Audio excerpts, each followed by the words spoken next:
Hello, my artsy friends. In this video, we'll be covering the French knot. Let's jump in. Starting with a water-soluble stabilizer. I printed on this, cut it out. I'm just going to attach it here. And I'm going to go ahead and do a back stitch for these stems, and then we'll get started with the French knot. It's going to come up through the back. I'm going to wrap it 2 to 3 times and then push it down right next to where I came out. So this is going to create a knot.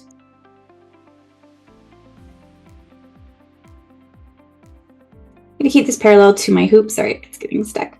And then I'm just going to pull that right on through. So we'll do that a couple more times. Now, be patient with yourself.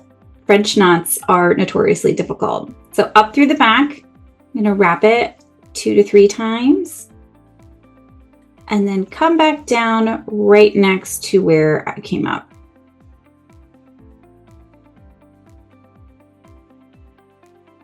Go ahead and keep the other side taut with my other hand and let that slide on through. Okay, one more time.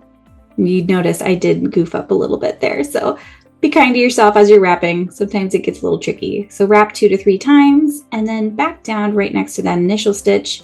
Hold it out to the side and let that start going through and then let it go. And there's your French knot. So I'm going to finish this up so you can see it all completed. But again, please be kind to yourself. These are difficult to get the hang of, but once you get some reps, they start coming a little more naturally.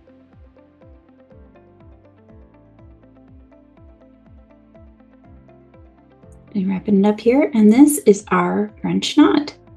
Check it out.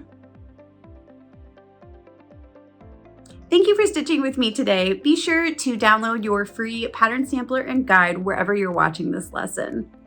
I'll see you next time. Happy stitching!